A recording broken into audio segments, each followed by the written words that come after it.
পারস্য উপসাগরীয় অঞ্চলের হরমুজ প্রণালীতে একজোট হতে যাচ্ছে ইরান, চীন ও রাশিয়ার সামরিক বাহিনী। যুক্তরাষ্ট্রের সাথে ইরানের উত্তেজনার মাঝেই হঠাৎ এমন সিদ্ধান্ত কেন নিতে যাচ্ছে চীন ও রাশিয়া? এটি কি যুদ্ধের উত্তাপ আরো বাড়িয়ে তুলবে? যদিও মার্কিন প্রশাসনকে সামরিকভাবে জবাব দেওয়ার প্রস্তুতি হিসেবে নিজেদের সমর কৌশল দেখিয়েছে ইরানের সর্বোচ্চ প্রতিরক্ষা বাহিনী IRGC। এমনকি মধ্যপ্রাচ্যে থাকা মার্কিন সামরিক ঘাঁটিগুলোকে মিসাইল দিয়ে গুড়িয়ে দেওয়ার হুমকিও এসেছে তেহরান থেকে। কিন্তু প্রশ্ন হলো, হরমুজ প্রণালী কি সম্ভাব্য যুদ্ধের মূল কেন্দ্র হতে চলেছে? ইরানকে ঘায়েল করার ষড়যন্ত্রমূলক পরিকল্পনার অংশ হিসেবে পারস্য উপসাগরীয় অঞ্চলে সামরিক বাহিনীর উপস্থিতি বৃদ্ধি করেই চলেছে যুক্তরাষ্ট্র। বিশ্লেষকদের দাবি, ইরানের বিরুদ্ধে প্রতিদিন ৮০০ বার হামলা চালানোর ফাঁদ তৈরি করছে মার্কিন প্রশাসন। কিন্তু সেই ফাঁদে কি ইরানকে ফেলতে পারবে যুক্তরাষ্ট্র?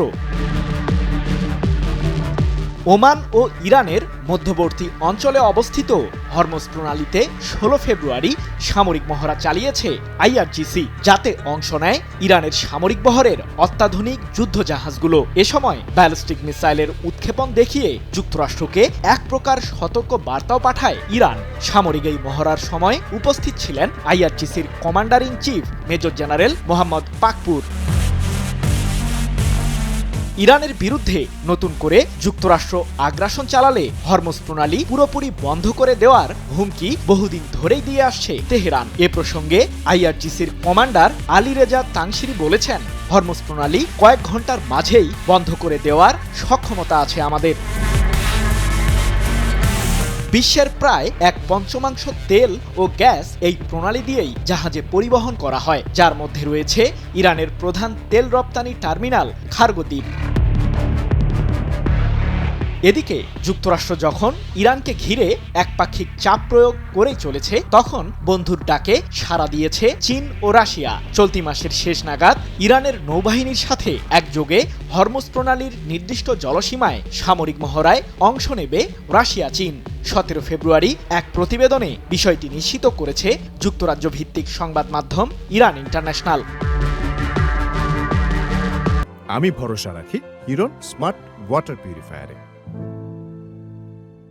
মেরিটাইম সিকিউরিটি বেল্ট ২০২৬ নামের এই মহড়ায় অংশ নিতে ইরানের উদ্দেশ্যে যুদ্ধজাহাজ পাঠানোর সিদ্ধান্তও নিয়েছে চীন ও রাশিয়ার সামরিক বাহিনী। ২০১৯ সাল থেকেই একই ধরনের সামরিক মহড়া পরিচালনা করে আসছে ইরান, যার মূল লক্ষ্য সামুদ্রিক বাণিজ্য রক্ষায় জোট সঙ্গীদের সাথে নিরাপত্তা জোরদার করা।